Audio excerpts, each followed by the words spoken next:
séries. Héloïse Goua est là pour nous parler séries. Alors aujourd'hui, vous nous avez préparé forcément un top 3 des séries sur la santé mentale. Eh bien oui, parce que je voulais saluer le courage de Constance de parler publiquement de ce sujet qui concerne, on le disait, beaucoup d'entre nous, même si les tabous et les stéréotypes restent tenaces.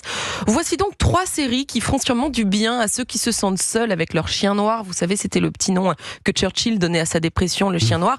3 séries qui aideront aussi peut-être un peu les autres, ceux qui vont bien, à mieux comprendre les Stromae, Lady Gaga, Jim Carrey, Katy Perry, Baudelaire et tous les autres qui traversent ou ont traversé la nuit de l'esprit. Et alors la première série que vous nous conseillez, c'est un dessin animé. Sur un cheval dépressif, dépendant à l'alcool, aux stupéfiants et au sexe. Là, ça n'a pas l'air hyper fun et pourtant BoJack Horseman est l'une des meilleures séries animées que je connaisse. Je l'ai découvert assez sur le tard, ça date de 2014, mais il y a 6 saisons. La fiction montre avec une honnêteté assez brutale l'impact dévastateur de la dépression et des addictions sur le malade et son entourage, tout ça avec beaucoup d'humour. J'ai fait tant de choses impardonnables. Et je pense que c'est ça le message de la série, c'est que nous sommes tous horribles. Mais c'est pas grave. Maintenant, si vous voulez bien me conduire à ma chambre, j'aimerais entamer au plus vite le processus de guérison afin d'arrêter de faire du mal aux gens qui m'entourent, connard. Voilà, là il rentre en cure de désintox où il va pouvoir apprécier les yoga-thérapies, les rando-thérapies et même les équithérapies. Bon, ça c'est juste un psy pour un cheval en fait. Équithérapie, j'aime bien le jeu. La série parvient à décrire la complexité de la souffrance mentale sans jamais donner de réponse facile. Tout ça avec humour, c'est finalement très fin. BoJack Horseman, cette série animée en 6 saisons, c'est à retrouver sur Netflix. Et alors en numéro 2 de ce magnifique top 3, une série irlandaise. Normal People. Vous avez sûrement Génial. déjà entendu parler de cette série sur une idylle entre 2 ados. Et à l'époque, je me rappelle, j'avais été frappée par sa subtilité quand elle abordait la santé mentale d'un des héros, Connell.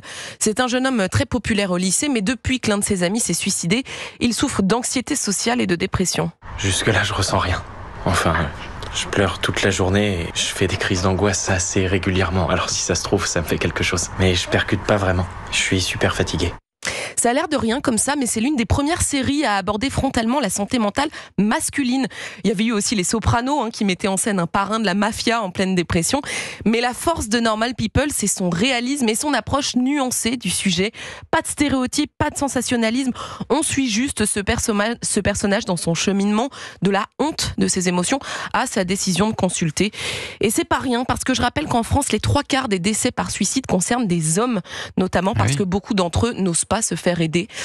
Regardez, Normal People, c'est à retrouver sur M6+. Et la force de Normal People, c'est aussi Paul Mescal qui est quand même extraordinaire dans cette série et qui va jouer l'un des Beatles. Là. Très belle série. Et alors, votre série préférée sur la santé mentale est québécoise. On en parlait la semaine dernière avec les comédiens Thomas N'Gijol et Florence Lompré. C'est vrai qu'elle est géniale. Je ne vais pas m'étendre sur ce bijou, on en a déjà beaucoup parlé, mais que vous soyez serein et heureux dans votre vie ou tout à fait au fond de la gamelle, par pitié, regardez Empathie.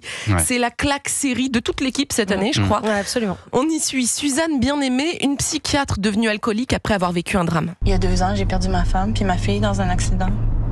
Puis j'ai un peu perdu la raison en même temps. T'es lesbienne?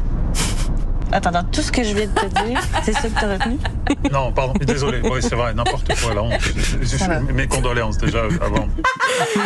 Faites-nous confiance, Constance. Vous n'avez jamais vu une série comme celle-ci. Non, mais sur la santé mentale. C'est très, très fort. Et c'est souvent très drôle. On fait connaissance aussi avec chacun des patients de Suzanne. Tous sont atteints de pathologies différentes, souvent liées à leur histoire. Et on connaît leur histoire et on s'attache aux personnages. Série extraordinaire, tendre, drôle, d'une poésie inouïe. Empathie, c'est à retrouver sur l'application Canal+. Merci beaucoup, Héloïse, pour toutes ces bonnes idées.